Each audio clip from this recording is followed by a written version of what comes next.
Nama Gunung Salak ternyata bukanlah berasal dari nama buah, namun sesungguhnya salak berasal dari kata Sangsekerta, yaitu salaka yang berarti perak. Gunung yang merupakan gunung api strato tipe A ini tercatat pernah beberapa kali meletus sejak tahun 1600-an. Rangkaian letusannya terjadi antara tahun 1668 hingga 1699, lalu tahun 1780, 1902 hingga 1903, tahun 1935, dan terakhir meletus pada tahun 1938.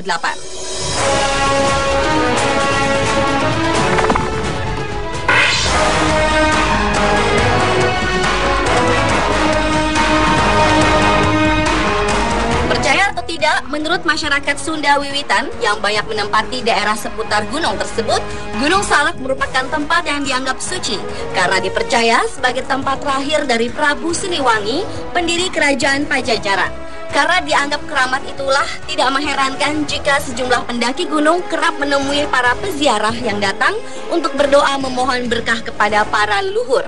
Ada juga yang menyebutkan bahwa Gunung Salak merupakan lokasi tempat pernikahan antara manusia dan jin. Oleh karena itu, tidak mengherankan jika kita menyusuri jalan menuju puncak, terdapat beberapa situs pemujaan hingga 40 makam kuno keramat. Salah satunya yang dipercaya merupakan makam Mbah Gunung Salak. Selain itu, kabarnya karena keangkeran Gunung Salak, saat menjajah Indonesia, Belanda menyimpan harta seperti emas di sana.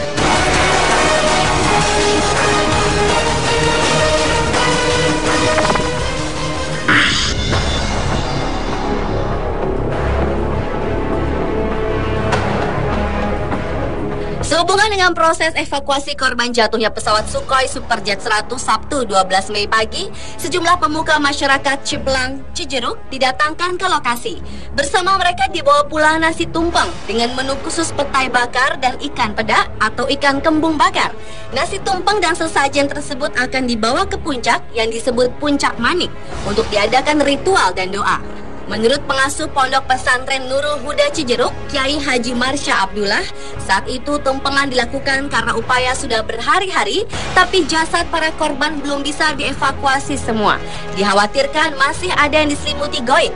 Selain itu, ritual ternyata juga dilakukan atas permintaan keluarga korban. Sejak awal, doa-doa juga dipanjatkan agar tim penyelamat selamat karena mengingat seorang wartawan salah satu media yang sedang meliput diduga sempat disesatkan makhluk gaib Gunung Salak.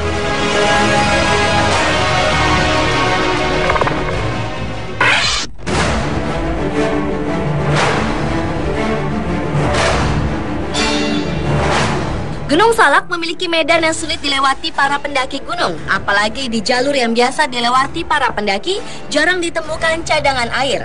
Selain itu, beberapa bagian lereng seringkali terjadi longsoran yang dapat membahayakan para pendaki.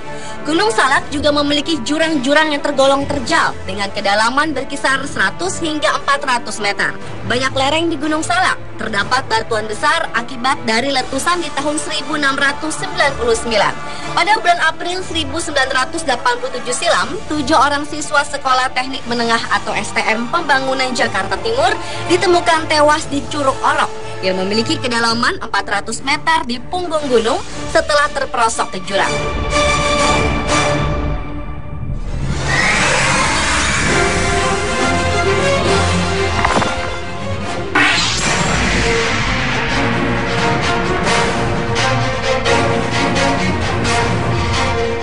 Juli 2007, 6 orang pelajar dari Sekolah Menengah Pertama 67 Jakarta Selatan ditemukan tewas di kawah Gunung Salak yang disebut Kawah Ratu karena menghirup gas beracun. Ternyata selain banyak mitos seputar Gunung Salak yang telah terdengar secara turun-temurun pada warga sekitar gunung tersebut, ada juga fakta tentang kawasan Kawah Ratu yang terkenal rawan. Dari kawah tersebut tiba-tiba dapat keluar asap belerang yang mematikan karena dapat meracuni paru-paru. Oleh karena itu, Kawah Ratu disebut-sebut sebagai kawasan yang haram untuk dilintasi. Selain itu, sumber sulfur dan belerang di sana juga berupa kubangan yang panas dan mendidih. Karena sangat berbahaya itu juga, kabarnya tidak ada pesawat yang berani melintas secara tegak lurus melewati kawasan Kawah Ratu.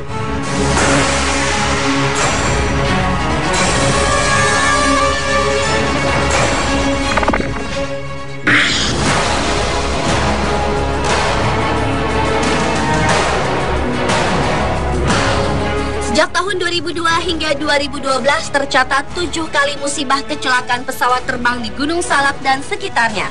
Di awali tahun 2002, seorang tewas akibat kecelakaan pesawat trike bermesin PKS 038.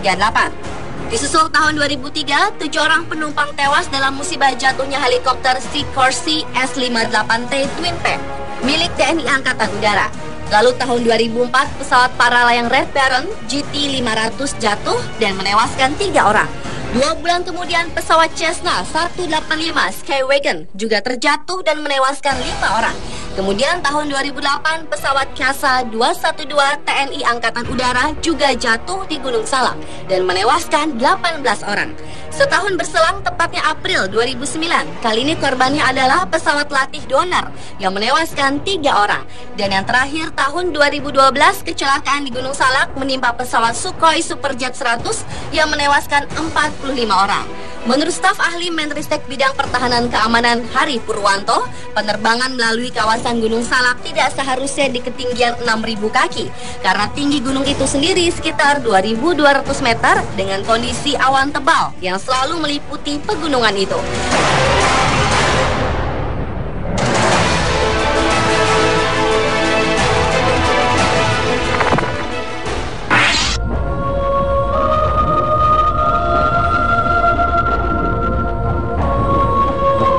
Cuaca di puncak Gunung Salak dikenal sering berubah-ubah secara drastis dan ekstrim. Walau awalnya tampak matahari bersinar terik, namun tiba-tiba dapat turun hujan disertai kabut. Kondisi inilah yang sering membahayakan bagi para pendaki Gunung Salak. Apalagi seringnya terjadi kabut tebal di puncak gunung secara mendadak, tentulah akan mempengaruhi penerbangan pesawat. Alasan-alasan tersebut membuat pesawat komersil jarang melintas di atas Gunung Salak, sehingga biasanya melintas hanyalah helikopter atau pesawat militer. Cuaca berkabut juga lah yang disebut-sebut mungkin menjadi salah satu faktor kecelakaan pesawat Sukhoi Superjet 100.